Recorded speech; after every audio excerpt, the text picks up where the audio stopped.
Assalamualaikum warahmatullahi wabarakatuh. Anak-anakku sekalian, alhamdulillah kita bertemu lagi pada pertemuan kelas 9 semester 2 ini, pada pertemuan kelima kalau gak salah. Pada kali ini kita akan mempelajari tentang kurban. Sebelumnya kita telah mempelajari tentang akikah. Nah, sekarang kita mempelajari tentang kurban. Baiklah anakku sekalian, apa itu kurban? Dalam istilah ilmu fikih, hewan kurban biasa disebut al-udhiyah yang bentuk jamannya al-adahi. Secara bahasa, kurban berasal dari kata qarraba yang berarti dekat. Secara syariat, kurban artinya ibadah dalam bentuk melaksanakan penyembelihan hewan tertentu atas dasar perintah Allah Subhanahu wa taala dan petunjuk Rasulullah Shallallahu alaihi wasallam dengan harapan dapat mendekatkan diri kepada Allah Subhanahu wa taala. Selanjutnya, Allah memerintahkan umat Islam untuk berkurban seperti yang tertuang dalam Quran surat Al-Kautsar surat ke-108 ayat 1 dan 3. Nah, di sini surat Al-Kautsar itu merupakan dalil tentang kurban. Ya, anakku sekalian. Bagaimana bunyinya? A'udzu billahi minasyaitonir rajim. Bismillahirrahmanirrahim. Inna a'tainakal kautsar. Fasholli li rabbika wanhar. Inna syani'aka huwal abtar. Inna a'tainakal kautsar. Sungguh kami telah memberimu Muhammad nikmat yang banyak. Fasholli li rabbika wanhar. Maka laksanakanlah sholat karena Tuhanmu dan berkurbanlah sebagai ibadah dan mendekatkan diri kepada Allah. Jadi kurban itu sebagai ibadah dan untuk taqarrub ilallah. Inna syani'aka huwal abtar. Sungguh orang-orang yang membencimu dialah yang terputus dari rahmat Allah. Jadi di sini diterangkan bagaimana disyariatkannya berkurban. Kurban itu diantaranya sebagai rasa syukur karena telah diberi nikmat yang banyak, dan juga sebagai ibadah dan mendekatkan diri kepada Allah Subhanahu wa taala. Hukum kurban. Pelaksanaan kurban atau hukumnya melaksanakan kurban adalah sunnah muakkad. Apa itu sunnah muakkad? Sunnah muakkad adalah sunnah yang sangat dianjurkan. Bagi yang mampu dianjurkan untuk melaksanakan kurban. Akan tetapi apabila dia tidak melaksanakannya, hukumnya makruh. Jadi kalau misalkan sudah punya atau sudah mampu untuk berkurban, maka itu disunahkan, sunnah muakkad, sunnah yang sangat dianjurkan. Bagaimana kalau tidak melaksanakannya? Maka hukumnya makruh, yaitu sunnah hukum dari kurban. Sebenarnya anakku sekalian, kalau kita berniat untuk melaksanakan kurban dan memaksakan, ya, ketika misalkan kita sudah punya penghasilan, kita memaksakan diri ingin berkurban, insya Allah anakku sekalian, menurut pengalaman ibu, insya Allah kita akan sampai pada ketika waktunya kurban itu, kita akan punya untuk punya uang, atau kita bisa membeli hewan kurban tersebut, yaitu jadi hukumnya sunnah muakkad untuk kurban. Ketentuan hewan kurban. Ketentuan hewan kurban. Nah, ada beberapa jenis binatang yang diperbolehkan untuk dijadikan kurban. Apa saja hewan tersebut? Jadi tidak semua hewan bisa dijadikan kurban, tetapi ada beberapa yang diperbolehkan. Nah, apa saja hewan tersebut? Pertama, unta, sapi, kambing, dan domba. Jadi kalau misalkan kita punya ayam banyak, punya bebek yang banyak, tidak bisa dikurbankan. Bagaimana kalau ingin berkurban? Nah, ayamnya kita jual, hasilnya kita belikan kepada hewan-hewan yang termasuk hewan kurban. Nah, kemudian adapun ketentuan hewan-hewan tersebut, nah, unta usianya 5 tahun, sapi 2 tahun, kambing yang sudah berusia 1 tahun, dan domba yang berusia 6 bulan. Kemudian ada yang mengatakan bahwa kambingnya sudah berumur 2 tahun, terus dombanya sudah berumur 1 tahun atau berganti gigi. Nah, itu ketentuan hewan kurbannya. Kemudian ada tips cara memilih hewan kurban. Nah, hewannya itu harus sehat. Nah, ada di sini ciri-cirinya. Mata cerah dan tidak belekan, tidak kurus, gerakannya lincah, bulu bersih dan tidak kusam, kotoran normal atau tidak mencret, nafsu makan baik. Nah, kemudian cermin hidung basah dan bersih. Nah, itu ya kategori sehat. Kemudian tidak cacat. Seperti apa? Tidak buta, tanduknya utuh, tidak pincang, buah jakar utuh dan lengkap sepasang, dan daun telinga juga utuh. Nah, ini sumber dari Disnak Lebak Kabupaten Go.id. Jadi itu cara tips memilih hewan kurban, jadi ketentuannya. Dan juga tadi sudah dikatakan bahwa harus cukup umur. Nah, 1 tahun lebih untuk kambing dan domba, 2 tahun lebih untuk sapi dan kerbau, kemudian 5 tahun untuk unta. Nah, itu ditandai dengan tumbuhnya sepasang gigi tetap. Nah, itu cara tips atau memilih hewan kurban, ya. Ketentuan yang lain untuk jenis binatang unta, sapi, dan kerbau, yaitu boleh untuk kurban sejumlah 7 orang.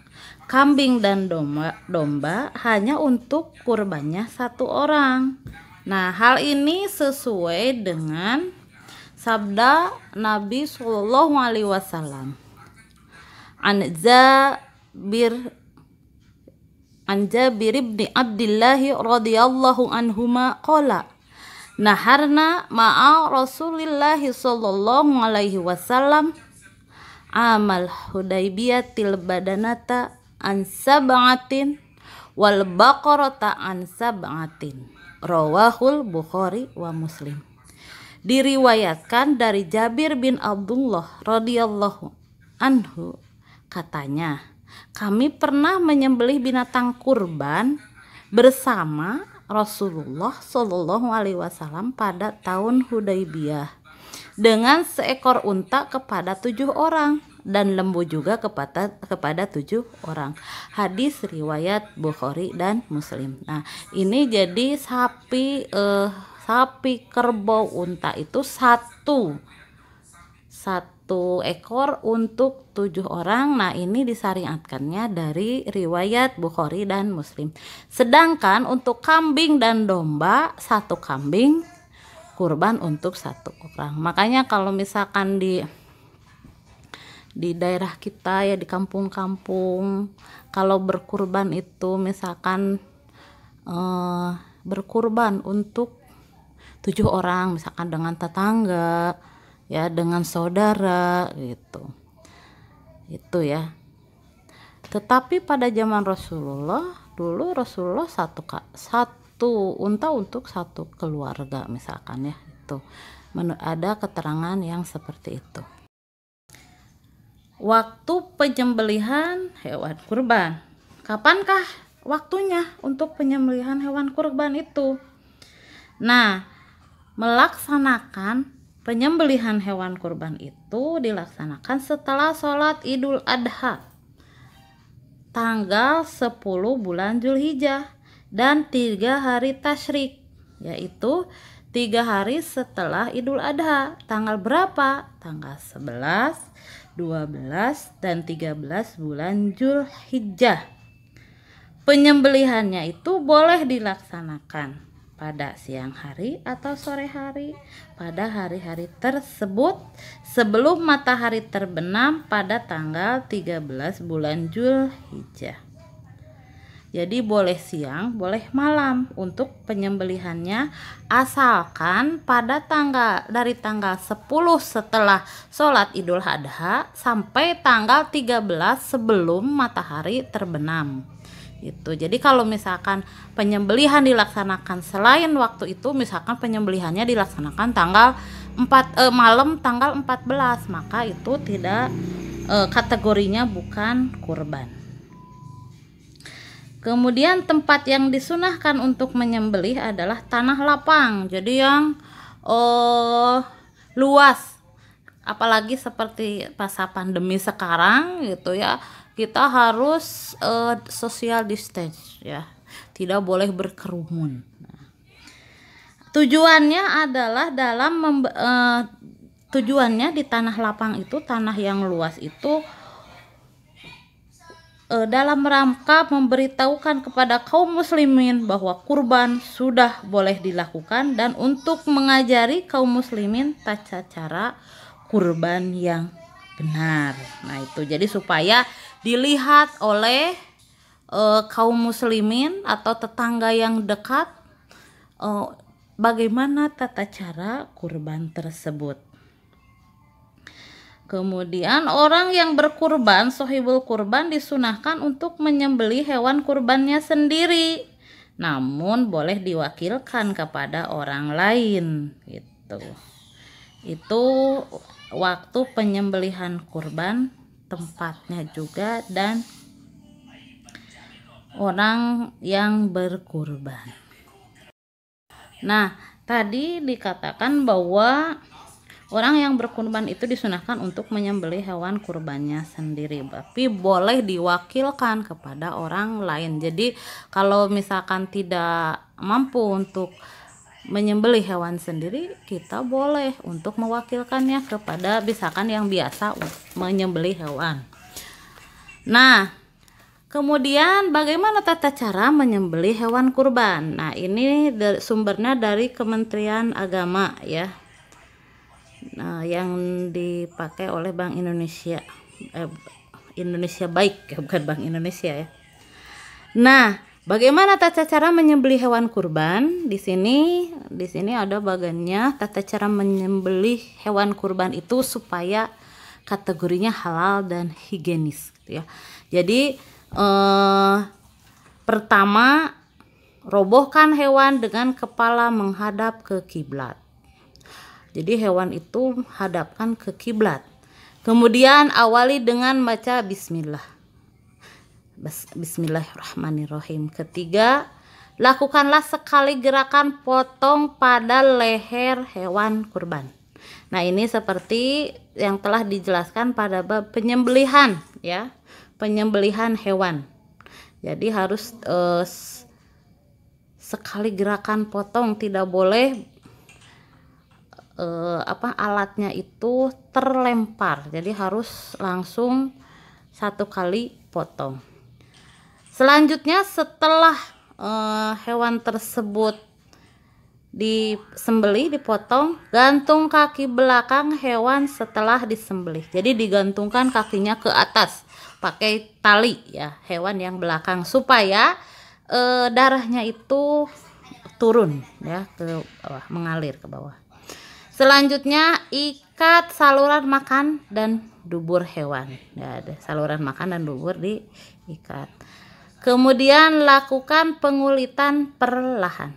Ketika menguliti hewan tersebut harus sudah tegugurubuan atau ya sudah meninggal atau sudah mati. Selanjutnya keluarkan isi dalam hewan dan pisahkan. Jadi dalam perut hewan itu dikeluarkan dan dipisahkan supaya dagingnya dengan isi perutnya itu tidak bercampur dan tidak bau. Kemudian bungkus terpisah dengan plastik untuk makanan, khusus makanan. Jadi antara daging dan isinya itu daging tulang dan sebagainya, kemudian isinya di plastik yang terpisah, supaya karena kan isinya itu biasanya itu bau ya. Nah, itu supaya tidak tercampur antara isi perut dengan daging yang bersih.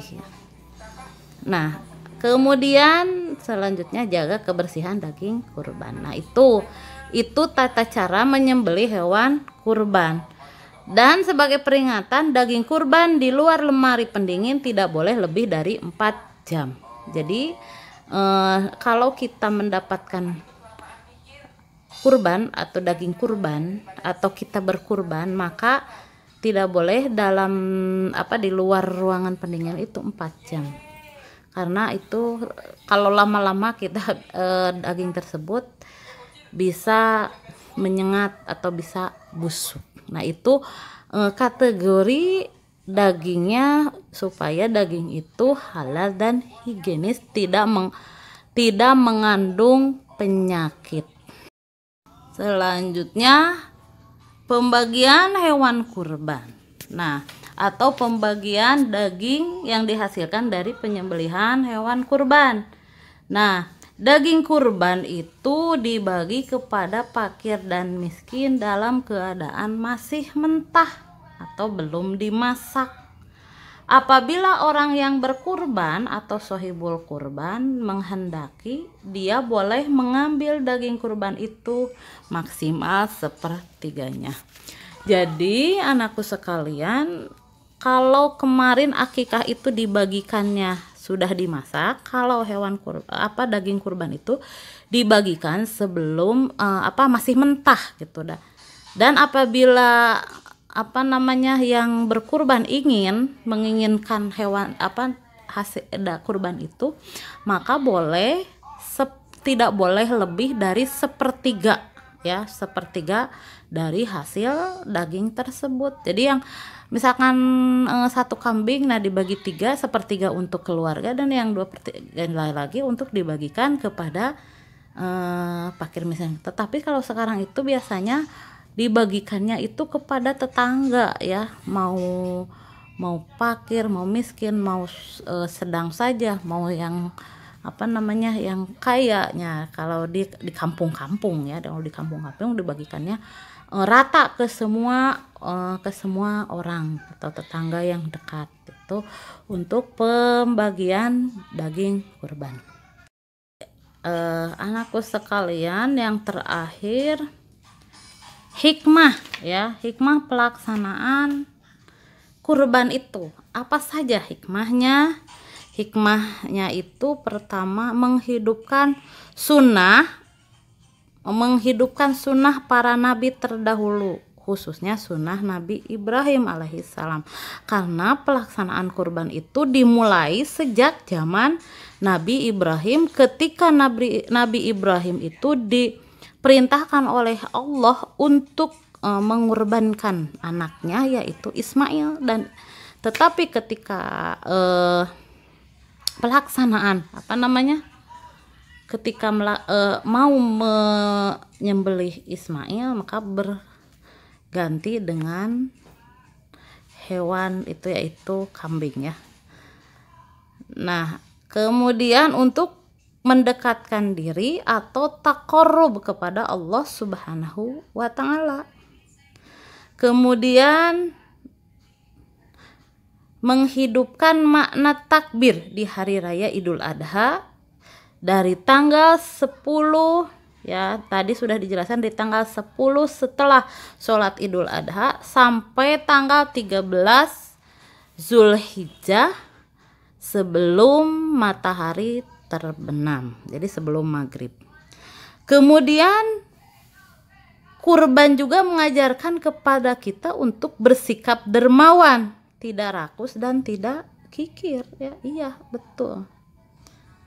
Kemudian kurban mendidik kita untuk peduli kepada sesama karena kita mengeluarkan harta sebagai harta atau dibelikan kepada hewan kurban, atau kalau punya hewannya sendiri disembelih kemudian dibagikan kepada fakir miskin atau tetangga yang dekat. Kita merasakan misalkan kalau misalkan yang fakir atau miskin, mereka tidak jarang memakan daging, misalkan daging sapi, daging kambing. Nah itu, jadi pada waktu itu kita peduli pada sesama pada ketika waktu kurban tersebut. Mereka merasakan setahun sekali gitu ya. Kemudian mendidik kita untuk membunuh sifat kebinatangan. Di antara sifat-sifat kebinatangan yang harus kita musnahkan adalah tamak, rakus, sikap ingin menang sendiri, sewenang-wenang kepada orang lain. Nah, jadi dengan kita melaksanakan kurban, maka mudah-mudahan sifat kebinatangan itu bisa dimusnahkan, seperti tamak, rakus, egois, ingin menang sendiri, kemudian sewenang-wenang kepada orang lain. Anak-anakku sekalian, setelah menyimak pemaparan tentang kurban, tugasnya dari ibu silakan komentari atau ringkas dari pemaparan tadi di kolom komentar di YouTube ini ya. Kemudian beri nama dan kelas. Misalkan bagaimana pelaksanaan kalian di berkurban di kampung masing-masing. Terserah, pokoknya kalian silahkan berkomentar di kolom komentar di channel YouTube ini. Dan di sana harus beri nama dan kelas ya. Mau ringkasannya, mau apa, yang penting sesuai dengan isi dari materi tadi, materi tentang kurban. Ya, anakku sekalian, alhamdulillah untuk pembelajaran hari ini telah selesai. Marilah kita tutup pembelajaran kali ini dengan membacakan hamdalah dan kifaratul majlis. Alhamdulillahirabbil alamin. Subhanakallahumma wa bihamdika asyhadu an la ilaha illa anta astaghfiruka wa atubu ilaik. Selamat belajar, mudah-mudahan kalian sehat semua. Mudah-mudahan kita bertemu lagi di pertemuan yang akan datang. Assalamualaikum warahmatullahi wabarakatuh.